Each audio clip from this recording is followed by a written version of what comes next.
ಇನ್ನು ಯಶವಂತಪುರದಲ್ಲಿ ಕಾಂಗ್ರೆಸ್ನ ಅಭ್ಯರ್ಥಿಯಾಗಿರುವಂತಹ ಪ್ರೊಫೆಸರ್ ರಾಜೀವ್ ಗೌಡ ಅಬ್ಬರಿಸ್ತಾ ಇದ್ದಾರೆ.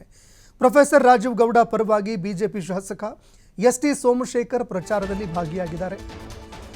ಪ್ರೊಫೆಸರ್ ರಾಜೀವ್ ಗೌಡ ಬೆಂಗಳೂರು ಉತ್ತರ ಕ್ಷೇತ್ರದ ಅಭ್ಯರ್ಥಿಯಾಗಿದ್ದಾರೆ.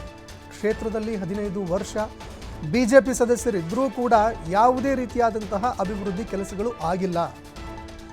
15 ವರ್ಷ ಕ್ಷೇತ್ರದಲ್ಲಿ ಬಿಜೆಪಿ ಸದಸ್ಯರಿದ್ದಾರೆ, ಆದರೂ ಕೂಡ ಯಾವುದೇ ಕೆಲಸ ಆಗಿಲ್ಲ. ಬಿಜೆಪಿ ವಿರುದ್ಧವೇ ಶಾಸಕ ಎಸ್.ಟಿ. ಸೋಮಶೇಖರ್ ಅವರು ವಾಗ್ದಾಳಿ ನಡೆಸಿದ್ದಾರೆ. ತಮ್ಮದೇ ಪಕ್ಷದ ವಿರುದ್ಧ ಎಸ್.ಟಿ. ಸೋಮಶೇಖರ್ ವಾಗ್ದಾಳಿ ನಡೆಸಿದ್ದಾರೆ. ಬೆಂಗಳೂರು ಕನಕಪುರ ಚಾಮರಾಜನಗರಕ್ಕೆ ಡಿ.ಕೆ. ಸುರೇಶ್ ರಸ್ತೆ ಮಾಡಿಸಿದ್ರು. 4 ಪಥದ ರಸ್ತೆಯನ್ನ ಸಂಸದ ಡಿ.ಕೆ. ಸುರೇಶ್ ಮಾಡಿಸಿದ್ರು. ಉಡುಪಿ ಚಿಕ್ಕಮಗಳೂರು ಜನತೆ ಶೋಭಾ ಅವರಿಗೆ ಗೋ ಬ್ಯಾಕ್ ಅಂತ ಹೇಳಿದ್ದಾರೆ. ಬೆಂಗಳೂರು ಉತ್ತರ ಕ್ಷೇತ್ರದ ಜನ ಅವರನ್ನ ವೆಲ್ಕಮ್ ಮಾಡಬೇಕಾ ಅಂತ ಎಸ್.ಟಿ. ಸೋಮಶೇಖರ್ ಪ್ರಶ್ನೆ ಮಾಡಿದ್ರು. ಇನ್ನು ರಿಜೆಕ್ಟ್ ಮಾಡಬೇಕು ಅಂತ ಮನವಿಯನ್ನ ಕೂಡ ಎಸ್.ಟಿ. ಸೋಮಶೇಖರ್ ಮಾಡಿದ್ದಾರೆ.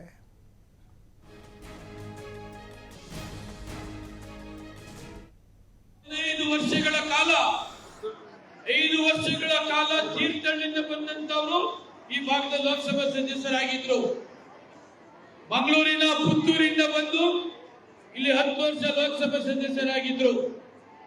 15 ವರ್ಷ ಲೋಕಸಭಾ ಸದಸ್ಯರಾಗಿದ್ರು ಇಂಥದ್ದು ಒಂದೇ ಒಂದು ರಸ್ತೆಯನ್ನ, ಇಂಥ ಒಂದೇ ಒಂದು ಕೆಲಸವನ್ನ, ಸಾರ್ವಜನಿಕರಿಗೆ ಗುರುತು ಮಾಡತಕ್ಕಂಥ ಕೆಲಸವನ್ನ ಈ 15 ವರ್ಷಗಳ ಕಾಲ ಒಂದೇ ಒಂದು ಮಾಡಲಿಲ್ಲ ಅಂತಕ್ಕಂಥದ್ದನ್ನ ತಮ್ಮ ಗಮನಕ್ಕೆ ಹೇಳಲಿಕ್ಕೆ ಬಯಸ್ತೇನೆ.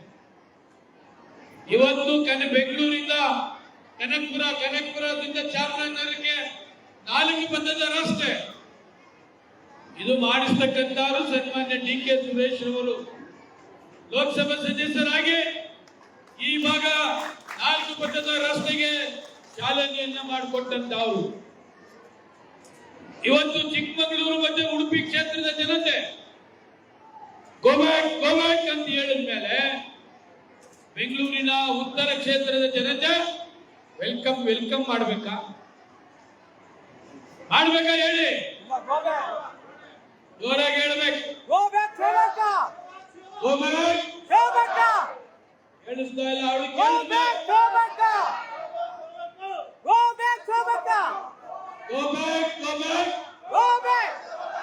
ಯಾತಕ್ಕೆ ಚಿಕ್ಕಮಗಳೂರಿನ ಜನ ಗೋಬ್ಯಾಕ್ ಅಂತ ಹೇಳಿದ್ರು ಅಂದ್ರೆ 10 ವರ್ಷಗಳ ಕಾಲ ಒಂದೇ ಒಂದು ಡೆವಲಪ್ಮೆಂಟ್ ಕಾಮಗಾರಿ ಯಾವುದು ಕೂಡ ಮಾಡಲಿಲ್ಲ.